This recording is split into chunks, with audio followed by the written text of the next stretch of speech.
Thank you all so much for sticking around. Let's please welcome Asif Kapadia to the stage. Yes. Thank you. I mean, first of all, thank you so much for being here at Doc NYC. It's New York. How can I say no? It's great. Thank you for coming out on Friday night. It's much warmer in here than it is out there. It's very true. Yeah. It's really kind of a reprieve inside of here right now. It is. It feels like Naples in here. In a good way. Just about right. Yeah.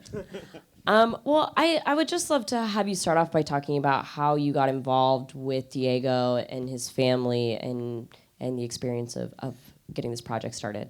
So I have a quick question. Has anyone here seen Senna? Okay, cool. Nice, good audience here. Amy, anyone? Great. Okay, so this project came about partly because I'm a football fan. Yeah. I watch football, I play football. So I've grown up with this guy, Diego Maradona, knowing about him, seeing him during the World Cups. And when I was a student in the mid-90s back in London at the Royal College of Art, I read a book about Diego Maradona, and at the time I was still making short films, but I remember thinking, wouldn't it be great one day to make a film about Maradona? And so that idea came sort of first, the germ of it was like 1996 or something when I was a student. And then the funny thing was, because of Senna, he was a big fan of the guy, Diego Maradona, really liked the film Senna. And because when my producers were negotiating with his team, Amy went on kind of this crazy awards run, those films essentially helped us do a deal with him, because they were like, okay, he liked Senna, and the guy had won he hadn't seen Amy, but he liked the idea that he had won an Oscar and that his next film was going to be about me. It was on his Facebook page. So he didn't say it to me, but it was on his Facebook page. So we were like, that's a good sign. So that sort of like idea of growing up with him, knowing he was tricky and complex and difficult. He's alive. I didn't get to meet Amy. I didn't get to meet Senna. And I thought, if I'm going to do a third film, it's going to be a different kind of challenge. And that was the reason. He's going to be really tricky to make a film about. That's the reason to make the film about him. Well, and really with all three of these films, there's this element of tragedy within all of these stories. I mean, did you know going in where you were going to end up with the end of this film? I mean, for me, I grew up with Maradona the legend, like the myth of this incredible soccer player, the hand that touched God, things like that. But coming back to the full circle of where he is now, we really see the tragedy of his story. Yeah, I mean, it was an interesting one, because with Senna, we almost tried to do as much as we could of his life, and with Amy, because both of them, sadly, tragically, had very short lives. Maradona's still going. He'll do something now that you can make a film about yesterday, and tomorrow. So one of the funny things was, when I was doing the interviews with people and doing the research, my interviews would always end with saying, when does the film end? Because I can't figure out where do we, and they'd all be like, good luck. Because they've written books about him, and the minute they send the book to the publisher, he'll do something tomorrow that makes it out of date. So we realized that we had to kind of, I needed to make it future-proof, but I also realized as we were going along that the bit that people don't know is Naples. That they know the World Cups, and they don't really know what happened in between. And so the idea of telling the story, focusing on Napoli. The interesting thing is, the opening, the car chase, the kind of French Connection bit, that in an earlier cut was like 45 minutes, where we went in detail through everything that happened up until he got to Naples. And then after he left Napoli, it was like half an hour of what happened to him subsequently, but it just was always too long, and we had to kind of make a tough decision.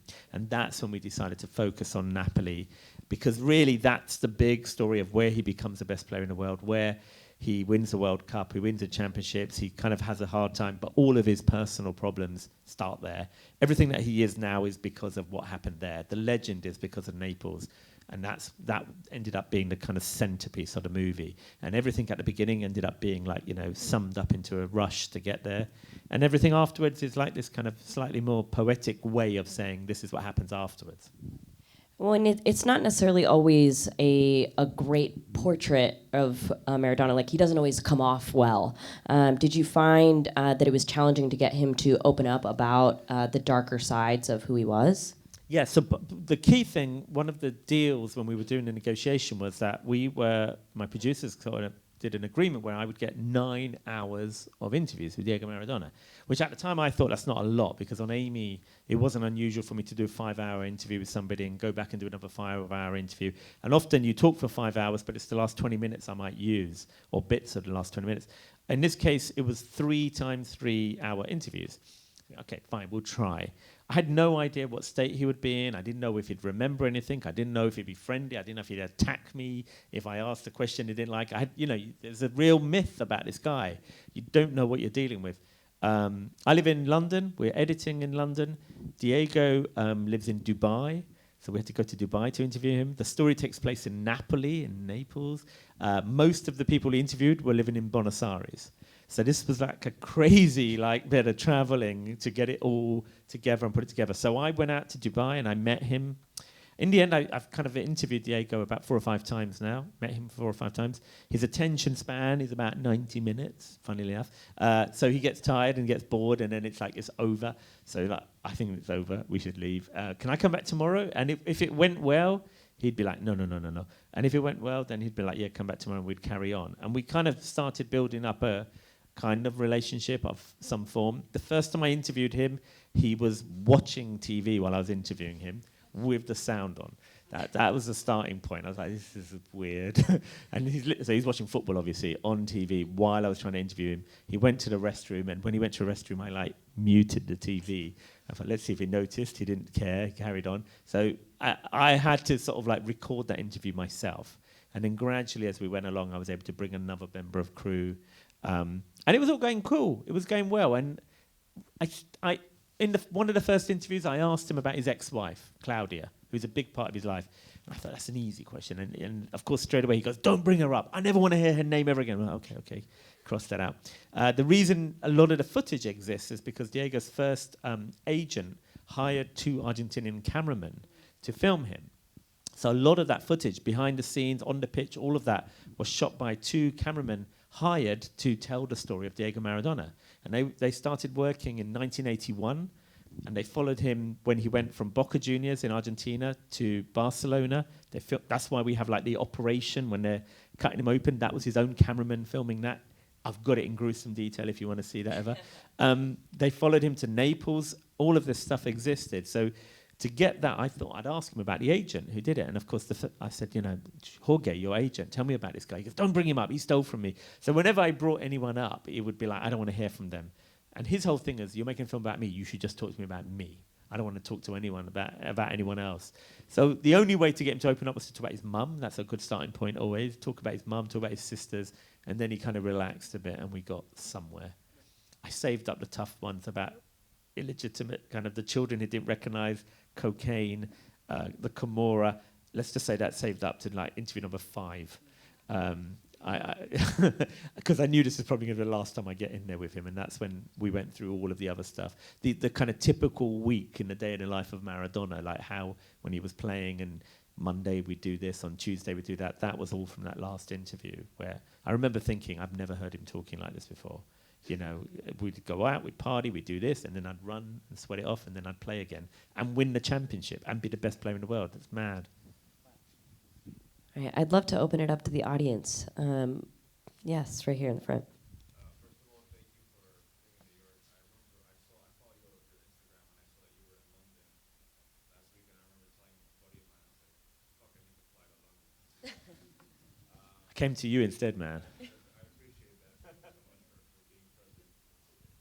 Football fan also myself, but question, in terms of the creative process, how did you even start to put together the format for the film, especially being that he is still alive today?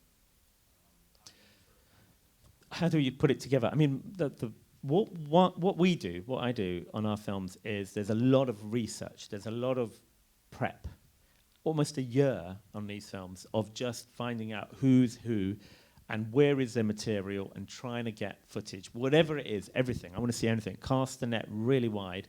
So we have an edit suite and we get as much material, because for me it's got to somehow end up, it's a movie. So you've got to show the story. We've got to find a way to tell the story with images. So we've got to get all of the images and then start doing interviews and research interviews. And most of those I do, pretty much all of mine, are audio interviews only. I don't take a camera. and we just start talking to people to find out who was there, who knew him. And before I speak to him, I want to know, in a way, what to talk to him about, because I knew I had a restricted amount of time. So we start editing, we do research, we're looking for archive, all at the same time. And then I drive everyone crazy because I don't say it's about this. There's no script, there's no document, there's no treatment. It's like, let's just research the story. And then I kind of have whiteboards, and I look at that up on the wall, and I'm thinking, there's a lot that happened here, a lot that happened here, a lot that happened here. And that feels like those will become the acts of the story. And then only after about a year and a half, 2 years, does the editor, Chris King, come on board. So up until then, it's me and an assistant editor maybe. And then Chris comes in when we've got enough material. Chris was the editor, one of the editors on Senna. He cut Amy, and he did this. So then he starts to really chop it up and be tough on the material. And while he's editing, I'm looking forwards always. Who's the next person to interview? What do we do to the next trip to Argentina? What are we missing? And trying to structure it in like a fiction film is the aim. To make it feel like a movie, even though it's a doc, and somehow the kind of using the techniques of drama and setting up a character, setting up, for example, the Kimura, then they go away, and then they come back, and they go away, and then you think this is not going to end well.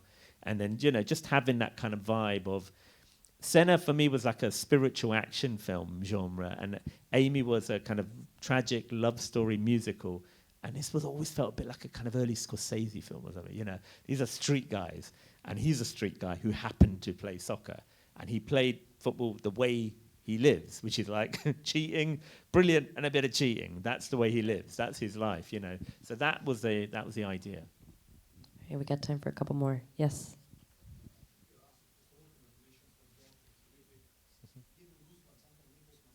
Oh, wow. Does it feel authentic? Yeah, well, I filmed with Maradona, but I grew up in the legend of Maradona. Other question, it struck me a lot the contrast you tried to make between Diego, the private man, the LGBT guy, the journalist, that he was famous in Naples because after in trading, you like enough cash for all the food, guys in Naples, not of it, was very generous. Mm-hmm. On the other hand, Maradona would try to deal with this image that had to defend himself. From what you have studied of his history, the beauty, do you think that his history would have gone otherwise? So Maradona not having taken over Diego and bringing him down after 1989 and then US World Cup here in 1994. Do you think it could have been different, as in if he'd gone somewhere else? No, or? his story would have gone differently. I mean, instead of Maradona having taken over Diego, It's a good question. I think that was like always probably going to be wherever he goes. There's a thing where he wanted to leave Naples and he couldn't go because the team owned him. They had a contract. They own him. But where he wanted to go was to Marseille. Now, if you know anything about Marseille, everything you can get in Naples, you can get in Marseille. When I was interviewing him, he was living in Dubai. And then when I wanted to show him the rough cut of the film just before we finished it, he left. And where did he end up? In Sinaloa. Right, in Mexico. So the guy is drawn to certain places in the world, right, run by certain types of people, let's just say. So I think that's just who he is. He comes from the street, and he's going to go to those places. And I think the minute he became famous, the minute for me, the turning point in the film, if you look at his face, is when he wins the World Cup, and he's holding it, and they're jostling him in the airport, and he arrives back in Argentina. And everything before that feels like a version, for me, of Diego. And everything after that, he's changed. And it's really interesting. I didn't think the film would turn out like this, but it's very similar to Amy. Before she became famous, and then she does Back to Black, and then the light's gone in her eyes at some point when she just, it's about to go over the edge, and the boyfriend comes back in her life, and everything changes, and she's different. For me, you win the World Cup for Argentina, you come back to Naples, you win that championship, you can't go back to Diego. I don't know if it's possible. That's what I would say. All right, we got time for one more. Yeah.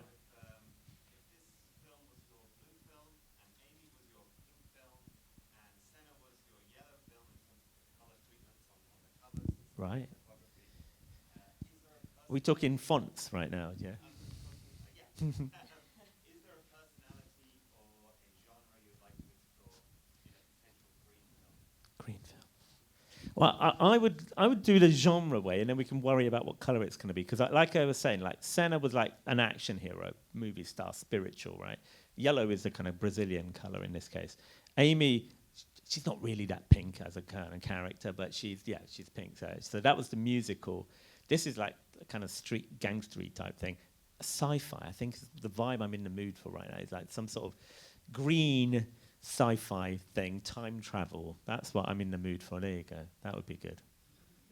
Any more? While Yeah, we can do one more after that. That was a short one. Extra time, yeah. And here. And then there.